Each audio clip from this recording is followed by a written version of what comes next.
세상에 있는 모든 공동체 안에는 여러 가지 크고 작은 다툼이 있습니다.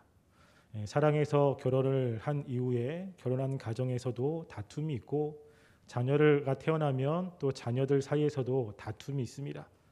교회에서도 마찬가지로 죄인들이 모이는 곳이기 때문에 다툼이 늘 있을 수밖에 없습니다. 중요한 것은 우리가 다투지 않으려고 노력하지만 사람이 사는 곳에는 다툼이 있는데 그 다툼을 어떻게 해결하느냐라는 것이 참으로 중요한 것 같습니다. 그 다툼을 잘 해결하면 다툼 이후에 관계가 더 돈독해지지만, 그 다툼을 제대로 해결하지 못하면 다툼 이후에 더 관계가 안 좋아지는 것을 보게 됩니다. 고린도 교회도 참 많은 다툼이 있는 교회입니다. 분열도 또 여러 가지 시기와 여러 가지 어려움이 있는 교회입니다. 사도 바울은 이 고린도 교회를 세운 사람으로서 고린도 교회에 어려움이 있다는 소식을 듣고 그 고린도 교회의 그 어려움에 대해서 이 고린도 전서를 쓰고 있습니다. 그러면서 이제 3절에서는 고린도 교회의 그 어려움을 사도 바울이 어떻게 보고 있는지에 관해서 이야기를 하고 있는 것입니다. 3절 2절에 보면 사도 바울은 이렇게 이야기합니다. 형제들아, 내가 신령한 자들을 대함과 같이 너에게 말할 수 없어서 육신에 속한 자 곧 그리스도 안에서 어린아이들을 대함과 같이 하였노라 라고 이야기하죠. 사도 바울이 지금 고린도 교회 사람들을 대할 때 그들을 신령한 자들과 같이 대할 수가 없었다라고 합니다. 왜냐하면 그들은 아직까지 그렇게 성숙한 사람이 아니었던 것 같습니다. 대신 사도 바울은 그들을 육신에 속한 자처럼 대한 것이죠. 사도 바울이 여기서 보면 사람을 오늘 본문에서는 두 분류로 나눈 것을 보게 되고요. 우리가 이전까지 합치면 세 종류의 사람으로 이렇게 좀 나누는 것을 보게 됩니다. 첫 번째는 신령한 사람이라고 하는 사람들입니다. 그래서 무엇인가 좀 성숙한 사람이고, 두 번째는 3장 1절에 나오는 육신에 속한 자라고 하는 사람이 있습니다. 세 번째는 2장 14절에 보면 육에 속한 사람이라고 하는 사람이 있습니다. 육에 속한 사람이라고 하는 것은 그 헬라어로 쉬키코스라고 하는 단어를 썼고, 육신에 속한 사람이라는 것은 사르키노이스라고 하는 단어를 썼습니다. 우리나라 말로는 조금 비슷한 것 같지만 그 의미는 조금 다릅니다. 2장 14절에 있는 육에 속한 사람이라는 것은 어떤 뜻이냐면, 2장 14절에 보시면요, 육에 속한 사람은 하나님의 성령의 일을 받지 아니하나니라고 이야기합니다. 성령을 받지 않는, 그 믿지 않는 비그리스도를 이야기합니다. 대신 3장 1절에 나오는 육신에 속한 자라고 하는 것은 무엇이냐면 어린아이와 같은 사람입니다. 예수님을 믿었지만 아직까지 육신의 정욕에 사로잡혀서 옛 모습을 가지고 살아가는 사람들을 이야기를 하고 있는 것입니다. 사도 바울이 고린도 교회를 대할 때 신령한 사람, 무엇인가 성숙한 사람처럼 대하는 것이 아니라 어린아이처럼 육신에 속한 사람처럼 대하고 있다는 것입니다. 어떻게 보면 고린도 교회의 입장에서는 좀 기분이 나쁠 수 있습니다. 왜냐하면 그들은 자신들은 신령한 사람이라고 생각을 했습니다. 말씀도 많이 알고 있고 또 여러 가지 은사도 많이 행하면서 무엇인가 나름대로 신령한 사람이라고 생각을 했는데, 사도 바울이 이렇게 얘기할 때는 기분이 나쁠 수가 있습니다. 그런데 사도 바울이 지금 이 고린도 교회 사람들을 육신에 속한 사람, 어린아이와 같이 대한다라고 이야기했을 때 그냥 나는 너희를 그렇게 대해라고 이야기하는 것이 아니라 무엇인가 분명한 근거가 있다라고 하는 겁니다. 그래서 사도 바울이 내가 볼 때 너희가 육신에 속한 사람 같아, 어린아이 같아 라고 했을 때 명확한 기준을 가지고 지금 그렇게 이야기하는데, 그 기준을 두 가지를 이야기를 합니다. 첫 번째는 2절에 보시면 이렇게 이야기하죠. 내가 너희를 저주로 먹이고 밥으로 아니하노니 이는 너희가 감당하지 못하였음거니와 지금도 못하리라 라고 이야기합니다. 사도 바울이 고린도 교회 처음 왔을 때 고린도 교회 사람들을 양육할 때 저주로 먹였습니다. 왜냐하면 아직 성숙하지 못했기 때문에 밥을 주면 그들이 소화를 못하기 때문입니다. 그래서 그때는 그랬는데 지금도 너희들은 그러한 모습이라고 하는 것이죠. 젖이라고 하는 것은 먹기 쉬운 것 아니겠습니까? 그리고 밥은 조금 젖보다는 조금 딱딱하지 않습니까? 이 말씀을 볼 때, 이 말씀이 전해질 때 말씀 가운데는 우리가 소화하기 쉬운 말씀이 있습니다. 하나님은 당신을 사랑하십니다. 당신과 늘 함께 하십니다. 당신이 힘들어도 하나님께 기도하시면 하나님께서는 당신의 기도를 들어주십니다. 우리가 들을 때 아멘 할 수 있는 말씀들이 있습니다. 들으면 너무 은혜롭죠. 너무 감사하고 기쁜 것들이 있습니다. 그런데 성경은 그것만 있는 것이 아닙니다. 무엇인가 우리가 조금 힘들게 만드는 말씀들도 있습니다. 무엇이냐면 나를 따라오려거든 자기를 부인하고 자기 십자가를 들고 나를 따를 것이니라.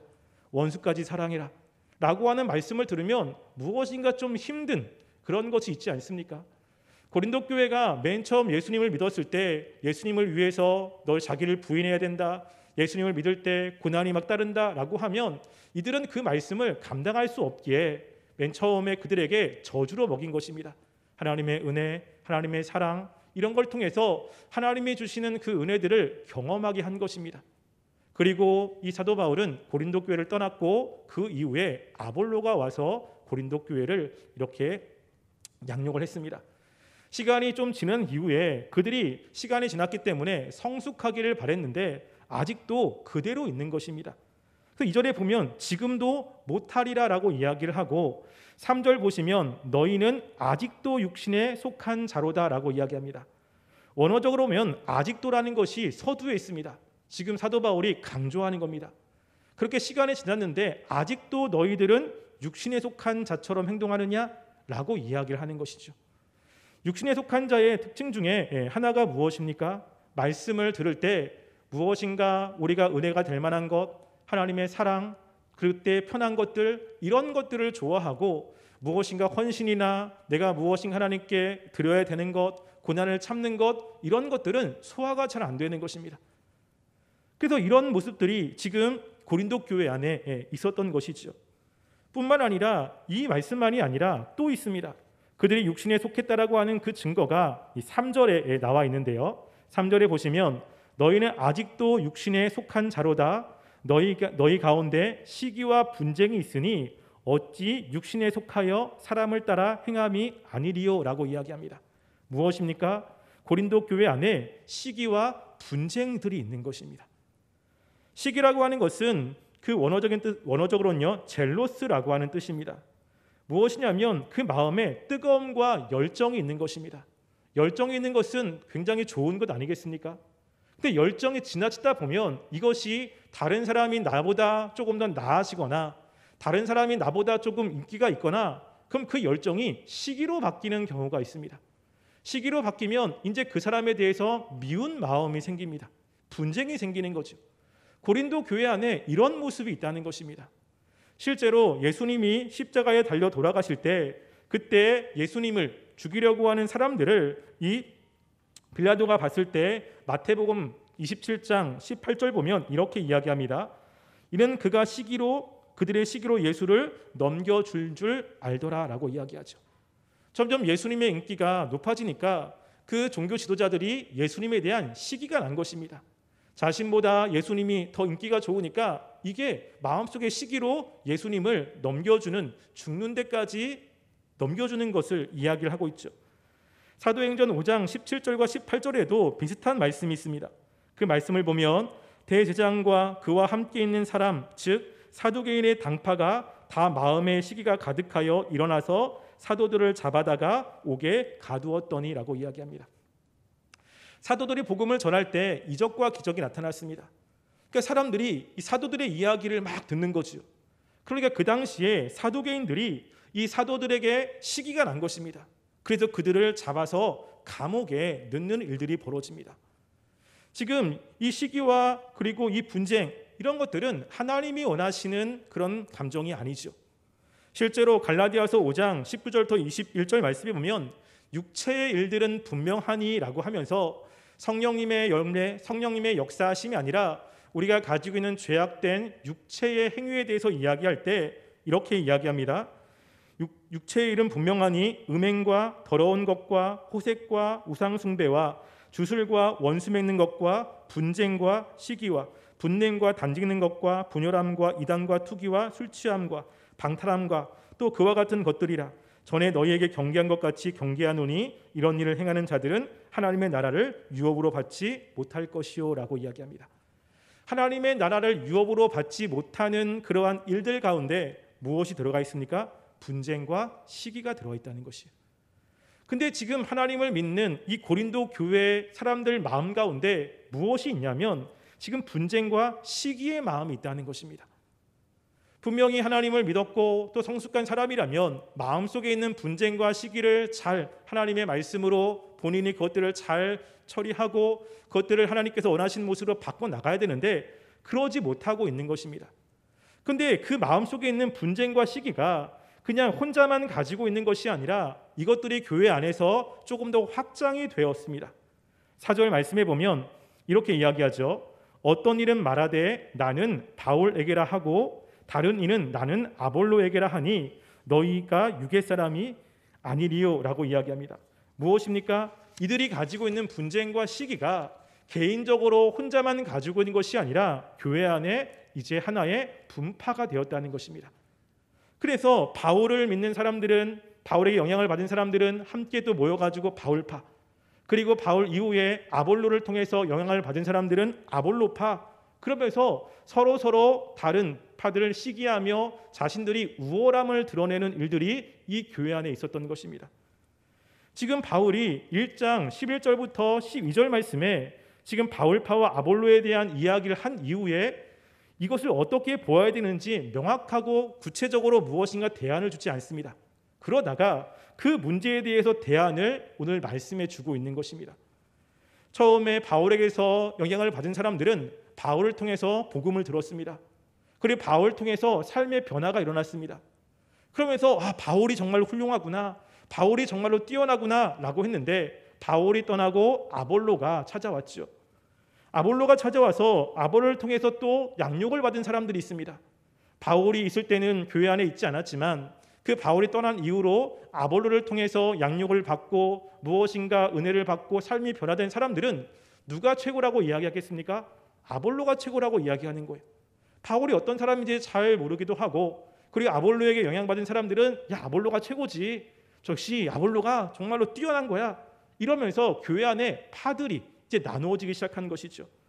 그러면서 사람들이 그 안에서 서로 내 파가 더 뛰어나, 너네 파가 또 덜 뛰어나, 이러면서 싸움이 일어나고 있는 것입니다. 이게 교회 안에 큰 문제가 되었던 것이죠. 이걸 보면서 이 육신에 속한 사람의 특징이 바로 이런 거다.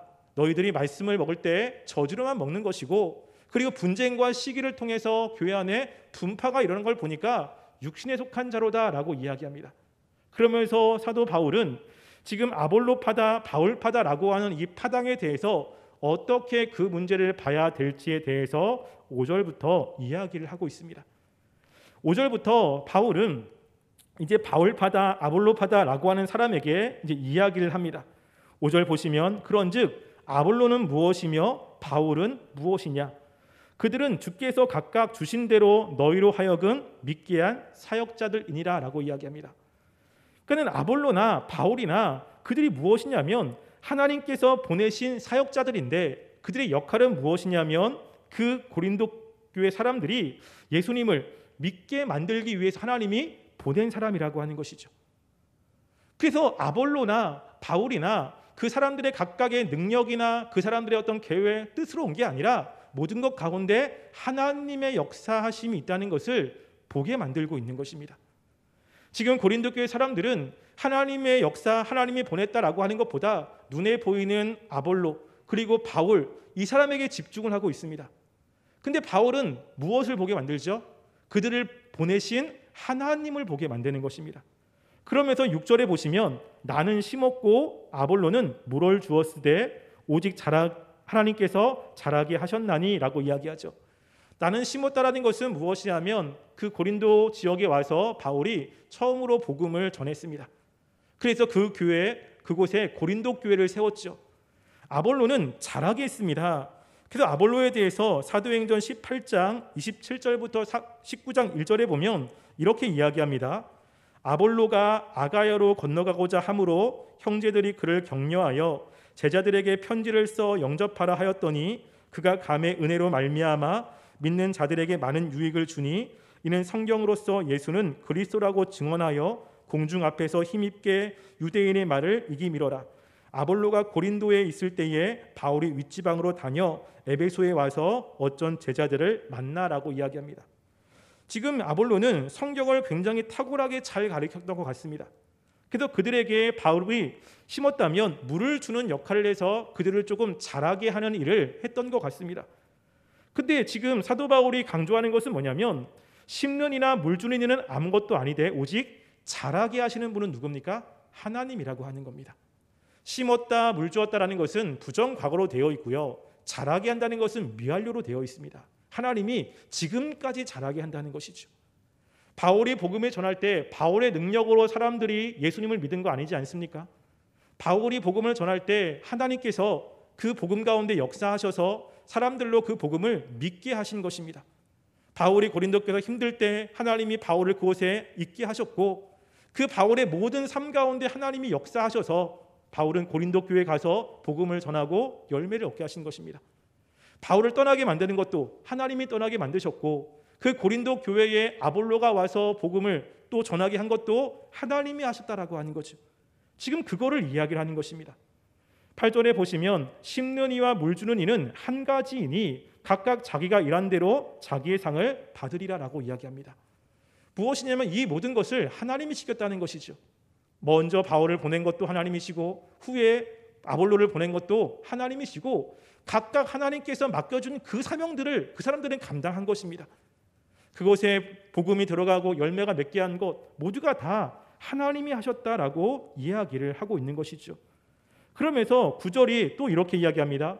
우리는 하나님의 동역자들이요 너희는 하나님의 밭이요 하나님의 집이니라 라고 이야기하죠. 강조하고 있는 것이 무엇입니까? 하나님의 라고 하는 것입니다. 바울은 자신의 팔을 만들고자 한 적이 한 번도 없습니다.